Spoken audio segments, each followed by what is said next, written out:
ito daw pong ating presidente, mga kababayan, ay humiling daw po ng dagdag na impormasyon kung bakit nakaalis ng Czech Republic. Ito pong si Saldico. So ngayon ito i-play po natin kasi mismong si PBBM na ang nakikipag-usap, mga kababayan, sa mga taga-Czech, sa mga taga-Czech Republic para tanungin kung bakit nga ba nakaalis o nakalabas, naka-iska po basta-basta.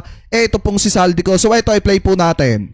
Nakaharap ni Pangulong Ferdinand Marcos Jr., sina French Ambassador Marie Fontanet at Czech Republic Chargé d'Affaires Eva Tensin sa Malacanang kahapon. Ito ay matapos makumpirma na wala na sa kustodiya ng Czech si dating Congressman Saldico. Biruin nyo, ang ating presidente na po, mga kababayan, na kumikilos para mapabalik ng Pilipinas. Ito pong si Saldico para mahuli at maibalik dito sa ating bansa at maharap niya lahat ng pananagutan po niya. Kasi mga kababayan, mukhang hindi po ata gumagalaw yung talagang mga naka-assign po dito para tiktikan o tutukan kung nasa saan etong si Saldico at para mapabalik ng Pilipinas. Kasi biruin nyo, yung sekretary ng DILG walang ibang ginawa kung hindi magpapogi sa media, mga kababayan. Biruin nyo, ginagawa na nga lang katatawanan ni Harry Roque. Kung ako ang sekretary ng DILG, hindi ako papayag na ganun. Di po ba, hinahamon akong arestuhin ko siya, gagawa ako ng paraan para magkaroon ng red notice yan, tapos pupuntahan ko yan kung nasa saang bansa at arestuhin ko yan doon. Diba, papadaanin ko sa Interpol, mga kababayan, yung arrest warrant yan para ma-aresto na yan. Biruin nyo, ginagawa na lang katatawanan si Secretary John B. Cremulya. Anyway, tuloy pa natin. At base sa impormasyon na mula sa Department of Foreign Affairs ay nasa France na ang dating mambabatas dahil sa pending asylum application.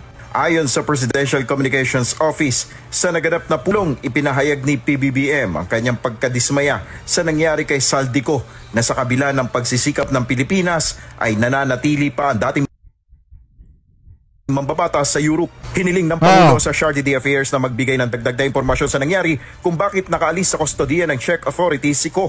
Umaasa si PBBM sa lalong pagpapatibay ng relasyon ng Pilipinas sa France at Czech Republic, partikular na pagdating sa police, legal at judicial cooperation para na rin sa agarang pagbabalik sa bansa ni Ko. Ayon naman sa policy analyst na si Attorney Michael Henry Yusinko, dapat na gumawa ng hakbang ang gobyerno para harangin ang asylum petition ni Ko. Part of the asylum petition process, didinigin ng authorities ng France kung meron nga bang mga opposition, no? Di ba? Kasi one of the grounds para i-reject yung petition is kung may criminal record or fugitive yung petitioner. So, dapat yung bansa natin, through the proper authorities, probably DFA, should make official representations na itong taong to, pugante. Hinahanap ng batas for very, very serious crimes of corruption. Una na ring sinabi ni Palace Press Officer Undersecretary Claire Castro na hindi mangihimasok ang Pangulo sa magiging desisyon ng France sa hiling na asylum ng dating kongresista. Nel Maribuhok, humahataw sa balita ngayon. At saka, mga kababayan, kung iisipin po talaga natin, baka sabihin ng iba, tawag dito, bakit mo naman binabanatan si John B. Cremulya? Yan nasa sa gobyerno ni PBBM. Aba naman, mga kababayan, to be honest, kung titingnan nyo po talaga, in my honest opinion kung titingnan nyo talaga, puro pagpapapogi sa media ang ginagawa. Puro pagpapapress con, saglip na gumawa ng aksyon. Buti pa nga nung ang secretary ng DILG, ito pong si Secretary Benhur Abalos, kita nyo po ba yung mga accomplishment? Ngayon wala pa tayong masasabi na accomplishment nito pong si John B. Cremulya, mga kababayan. Kasi kung titingnan nyo talaga, ang nakikita natin malimit, puro pagpapapogi lang sa media. Ano po kaya natatakasan ng mga kriminal or mga nagtatago sa batas? Buti pa nung ang si Secretary Benhur Abalos, talagang walang nakalusot, mga kababayan. Ngayon, may nahuli na ba na malaking tao? Ito pong si John B. Cremulya. Wala pa. Di po ba? Anyway, mga kababayan, kung titingnan nyo, nagsalita din po ang Malacanang at titinangging may itinatagong impormasyon sa kaso daw po nitong si Saldico. Pakinggan po natin. Tumangging maglabas ng karagdagang impormasyon ng Czech Republic tungkol sa puganteng si Saldico. Yan ay kahit si PBBM mismo ang humingi nito. Narito ang agenda report ni Ivy Reyes. Mali ang iniisip ng mga may haka-haka na may tinatago ang gobyerno sa kaso ng pagpapabalik sa puganteng si Zaldico.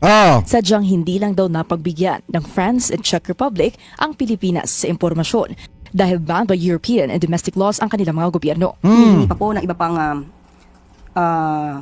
pahayag or information ang ating Pangulo sa Czech Republic. Pero hindi na po napagbigyan ang Pangulo dahil sa may sinusunod ang Czech Republic na international law, European and national laws. Kaya Tama. disappointed si PBBM at tinawag Kasi may kanya-kanyang sinusunod na batas po yan mga kababayan. Iba yung batas ng Czech Republic kung titingnan po natin. Iba yung sinusunod po nilang batas mga kababayan. Kaya nga hindi rin natin masisisi yung Czech Republic mga kababayan kung bakit pinakawalan nila ito pong si Zaldico. Dahil nga naman ang katuwiran po ng Czech Republic, ng Czech authorities, wala naman daw pong kasong ginawa doon etong si Zaldico at wala din naman po siyang red notice. Yan po yung isa sa sinasabi ng Czech authorities kaya po pinakawalan nila etong si Zaldico. Kaya nga mga kababayan, nakakapanlumo yung mga nasa sangay ng ating gobyerno na naka-assign po dito kay Zaldico. Kasi biruin nyo, hanggang ngayon pala wala pang red notice ito pong si Zaldico. na very unsatisfactory ang naging takbo ng pakikipaghabulan ng gobyerno kay Ko sa kabila ng umano'y earnest efforts ng Pilipinas para mapauwi ito sa bansa. Kahit si Justice Secretary Frederick Vida na bumiyahe pa Czech Republic, hindi rin napagbigyan ng impormasyon kung paano at kailan nakalabas ng bansa si Ko patungong France. Pero ang tanging kinumpirma raw ng Czech Republic, hindi nga raw mali ang pagkakaanunsyo ng Pangulo noong April 16 na nasa kustodiya nila ang dating mababatas. Diba? Mr. President, you are correct. Kaya ano mga kababayan kaya hindi fake news yung sinabi ng presidente kasi naaresto naman talaga si Zaldico. Naaresto po talaga si Zaldico at hawak siya ng Czech authorities. Kaso nga lang ang problema, gaya ng sabi ko kanina, ang katawiran po ng Czech authorities wala naman pong kaso sa kanila itong si Zaldico. At wala din naman pong red notice dito po kay Zaldico kaya po pinakawalan nila. So may kasalanan po niyan mga kababayan yung naka-assign po dito kay Zaldico na sangay ng ating gobyerno. Yun yung may kasalanan dyan. Ikaw ba naman lagi kang magpapogi, magpa-press con sa media? Di po ba lagi ka puro pagpapa-interview? Di ka naman gumagala? Wala talaga mangyayari dyan. In your information that Zaldico was detained by Czech authorities due to invalid travel documents. Iyan ang mariing kinumpirma ng Chargé d'Affaires ng Embahada ng Czech Republic sa Pilipinas. Basta naaayon sa batas ng dalawang bansa, magbibigay naman daw ng impormasyon ang France at Czech Republic. Pero sa ngayon, na may pending political asylum petition si Ko, mas mahirap magbigay ng impormasyon na naaayon sa kanilang data privacy laws. Hindi naman daw maaapektuhan ang sitwasyon ni Ko ang bilateral relations ng Pilipinas sa France at Czech Republic. Pinulong kahapon ni PBBM si French Ambassador Marie Fontenelle at Czech Republic Chargé d'Affaires Eva Tenzin kung saan humingi ng tulong ang Pilipinas para mapauwi ang isa sa key figures ng flood control scandal. Dahil tikom ang bibig ng dalawang bansa, the Philippines remains in the dark while Ko roams free and justice awaits back home. Para sa agenda, Ivy Reyes, Billionaire News Channel. Di ba mga kababayan, mismong kinumpirma ng Czech Republic na hindi mali yung pagkaka-announce ni PBBM kasi nga mga kababayan, talagang naaresto nga naman talaga ito pong si Zaldico at wala pong mali doon sa ginawa ng ating mahal na presidente na in-announce sa publiko na hawak ng Czech authorities ito pong si Zaldico. So ngayon mga kababayan, ang isa pa sa pinag-uusapan ngayon itong nakita po nating balita galing po sa Abante. Sabi po dito sa Abante, una sa balita, ito daw pong palasyo ay inilaglag daw po etong si John B. Cremulya sa balik Pinas ni Zaldico. So ngayon ito basahin po natin yan. Dumistansya ang Malacanang sa ibinida ni Interior Secretary John B. Cremulya na maaaring maibalik sa Pilipinas si dating Ako Bicol Party List Representative Zaldico matapos itong mahuli sa tangkang pagtawid sa German mula po sa Czech Republic.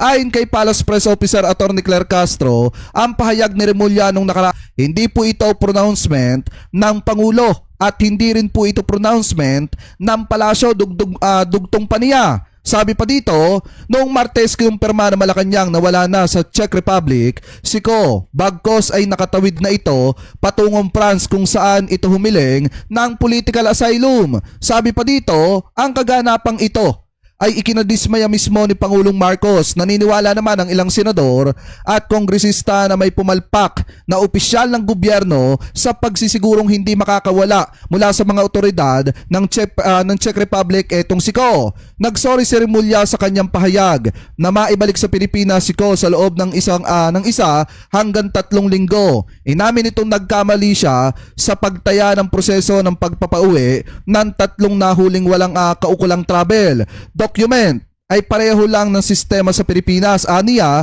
hindi pala magkaparehong sistema ng Czech Republic at ng Pilipinas. Biruin nyo mga kababayan, pwede na lang balaging ganon.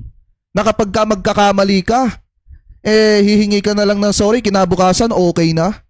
Kaya nga mga kababayan, ito po yung lagi natin sinasabi na sana bawasan yung pagpapapogi, pagpapa-PR sa media para na sa ganun hindi napapahiya. Kasi alam niyo po ba mga kababayan, kapag ka nagsasalita siya ng ganyan na walang kasiguraduhan, nila parang ang dating, ipinapahiya niya ang gobyerno, ang pamahalaan. Kaya nga sa totoo lang, since wala pang accomplishment mga kababayan, ito pong si Secretary John Vic, dapat ang gawin niya magtrabaho muna siya para magkaroon siya ng accomplishment. So ngayon, may mga kumakalat pang balita at ganito mga kababayan po yung sinasabi. Ito, basahin po natin ha. Ayan. Sabi po dito, false alarm sa Saldico arrest. Galing sa mga Remulla daw mga kababayan. Galing po ito sa Corrupt Republic. Sabi po dito, mula nang maupo si DILG John Vic Remulla at si Ombudsman Boying Remulla, nagmistulang listahan ng mga unfulfilled promises at false deadlines ang kanilang mga binibitawan sa publiko mula sa pagbibigay ng deadlines na hindi matupad-tupad tulad ng Interpol Red Notice kay Saldico, ang pangako ng pag-aresto at makukulong sa flood control at ang pinakabago sa listahan na false alarm sa pagkaka-aresto kay Saldico sa Czech Republic mga kababayan na ang mga Remulla pala ang nagbigay ng sibalto sa palasyo mga kababayan. Yan po yung sabi dyan, no? Diba? Buhat daw nung naupo bilang DILG Secretary itong si John Vic Remulla at Ombudsman itong si Boying Remulla, marami na daw po mga pangakong hindi natupad. Katulad daw nung red notice dito kay Saldico, pagpapanagot sa mga sangkot sa maanumalyang flood control.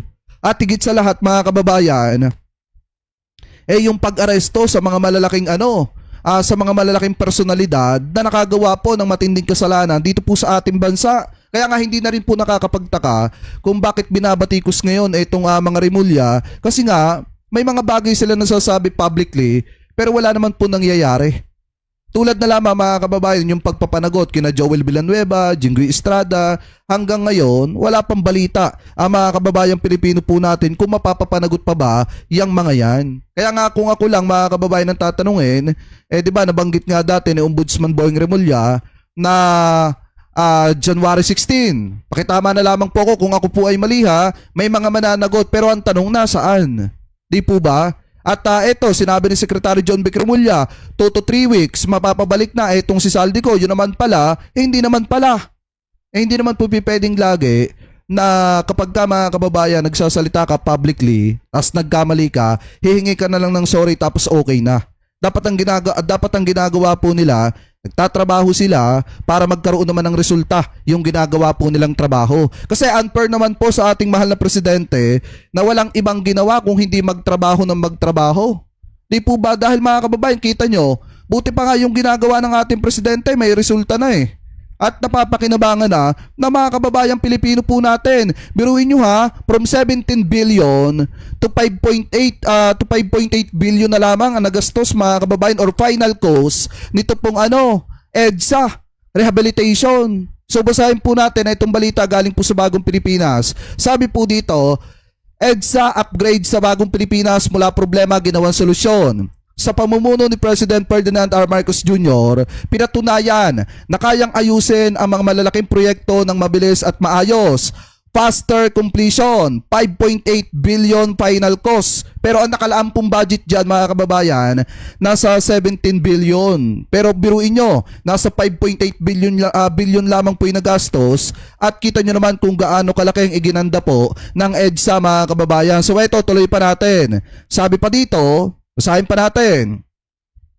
Para sa mga commuters at pedestrians, hindi lang sasakyan ang isinasaalang-alang kasama ang mga naglalakad at commuters. Sidewalk improvements, better commuting experience mga kababayan. Tuloy pa natin. Sabi pa dito, hamon ng lumang plano. Ang unang disenyo ay may mga papanganib na daloy ng trapiko at pang-araw-araw na buhay. Long construction period, matinding congestion risk at mataas na gastos. Pero dahil sa Marcos administration mga kababayan, ito po yung ginawa po nila. Smart fix, hindi band-aid solution. Sa utos ni President Ferdinand R. Marcos Jr., inayos ang plano para po sa mas pangmatagalang solusyon, faster execution, lower cost, minimal disruption, at long-term durability, or yung mapapakinabangan ng mga kababayang Pilipino po natin ng pangmatagalan. Kasi pagka patsi-patsi lang, siguro pag naulan yan, ilang ulan lang yan, sira na agad yan. Pero dahil nga sa kagustuhan ni PBBM na mas mapaganda pa ang EDSA, talagang mga kababayan, pinaglaanan nila ng tamang budget, binago nila yung plano, at talagang kita nyo naman kung ano pong improvements ngayon ng EDSA. Anyway, tuloy pa natin. Sabi pa dito, maayos na daloy sa bagong Pilipinas, ang pagbabago sa EDSA ay simbolo ng mas maayos na sistema. Sa bagong Pilipinas, ang serbisyo ay mabilis, maayos at para sa kapakanan ng lahat nating mga kababayang Pilipino. So ngayon, bukod pa po dyan sa pagsasaayos at pagpapaganda ng EDSA, ang isa rin sa pinakatinututukan ng ating mahal na presidente ay yung 4PH program na kung saan mga kababayan, nakuha po ni PBBM yung tiwala ng mga Japan investor. Kasi alam naman po natin mga kababayan na ito pong 4PH program, ito po yung murang pabahay ng ating gobyerno, ng ating pamahalaan sa mga kababayang Pilipino po natin. At dahil nga sa maayos na relasyon ni PBBM sa Japan, nakuha niya ang tiwala ng mga Japanese investor. Ano po dito po sa ating bansa. So ito, i-play po natin. Nakuha ng pambansang pabahay para sa Pilipino o 4PH program ni Pangulong Ferdinand R. Marcos Jr. ang tiwala ng mga investor mula sa Japan. Sa isang confidence-building meeting, tiniyak ni Department of Human Settlements and Urban Development Secretary Jose Ramon Aliling sa grupong Kizuna Communities na magiging malinis at tapat ang pagpapatupad ng mga proyekto sa ilalim ng expanded 4PH. Dahil dito, agad na nag-commit ang Kizuna Communities na lalahok sa nationwide implementation ng programa kung saan una na silang magtatayo ng 2 socialized housing projects sa bansa. Dagdag pa ni Senator o Secretary Aliling, ang pagpasok ng mga dayuhang investor ay patuloy na tumataas ang kredibilidad ng DSUD at flagship housing program ng Administrasyong Marcos Jr. Ayan diba mga kababayan, ganyan po kagaling ang ating presidente. Kasi hindi naman po magtitiwala itong mga Japan investor dito po sa ating bansa kung hindi po magaling ang presidente. Kung hindi maayos magpatakbo ang ating mahal na presidente. Pero dahil nga magaling si PBBM at maayos magpatakbo ng gobyerno at laging puro pagtatrabaho na sa isip mga kababayan, mas nagtiwala yung mga Japanese investor na mag-invest dito po sa ating bansa, at yan po ay isang malaking accomplishment ng Marcos administration. So ngayon, bukod pa po dyan mga kababayan, ang isa rin sa tinututukan ng Marcos administration ay yung komprehensibong suporta sa mga komunidad na kung saan pinagsasama ang edukasyon, pagkain at pinansyal na tulong para po sa mas matatag na komunidad. So sabi pa dito, bawat bayan makikinabang sa Eastern Visayas. Ito po yung ginawang tulong ng ating mahal na presidente mga kababayan dyan po sa Tacloban. Alam nyo, hinahanap ko nga dyan yung si Romualdez. Anyway mga kababayan, eto tuloy pa natin Sabi po dito, basahin po natin. Pantay na pag-aabot ng programa. Tiniyak na ang tulong ay aabot sa iba't ibang bayan, lalo na sa mga nangangailangan. Tuloy pa natin. Sabi pa dito, pagpapalakas ng grassroots governance. Sabi dito mga kababayan, sinusuportahan ng mga lokal ng pamahalaan upang mas epektibong makapaghatid ng serbisyo sa mga kababayang Pilipino po natin. Tuloy pa natin. Ayan, mas mabilis na daloy ng tulong, pinabibilis ang distribution ng suporta upang agad itong maramdaman sa lokal na antas. Kaya kung mapapansin nyo, di ba kalimitan ng ating mahal na presidente ang pumupunta mga kababayan para magdala ng programa ng ating pamahalaan at magdala din ng tulong pinansyal sa mga kababayang Pilipino po natin na nasa liblib na lugar. Ano po, sabi pa dito, pamamahagi ng tulong pinansyal sa barangay. Nagkaroon ng turnover ng financial assistant para po sa mga barangay sa Region 8 mga kababayan. Tuloy pa natin. Yan. Sabi pa dito, tulong sa seguridad sa pagkain. Layunin ng programa na matiyak ang sapat at abot kayang supply ng bigas sa mga komunidad. Bawat bayan makikinabang sa Eastern Visayas. Tuloy pa natin. Yung ginagawa ng Marcos administration. Tapos alam niyo yung pinakamasaklap dito? Di ba nung nagbigay ng bigas ang Marcos administration sa Batangas, ang ginawa ng mga DD-shit mga kababayan inedit yung picture ng presidente ni ESR Alprecto at neto pong si Governor Vilma Santos na kung saan mga kababayan ang ginawa po dito nilagay doon po sa sako ng bigas yung mga mukha para palabasin mga kababayan na namumulitika ang gobyerno ni PBBM kasama itong si Ralph Recto at ito pong si Governor Vilma Santos. So ngayon ituloy pa natin. Sabi pa dito, roll out ng bagong Pilipinas Rice Program. Nasaksihan ang implementasyon ng Rice Program sa ilalim ng local government support fund or itong tinatawag na LGSF. Tuloy pa natin mga kababayan. Pagpapalakas ng kabataan at liderato. Binibigyan ng halaga ang partisipasyon ng kabataan sa nation building at community development mga kababayan. Pakikipag-ugnayan sa presidential scholars at nakipag-ugnayan ang Pangulo sa mga scholar sa ilalim ng socio-civic project fund or itong tinatawag na SCPF upang kilalanin ang kanilang papel sa mga komunidad. Tuloy pa natin ang ginagawa ng Marcos administration.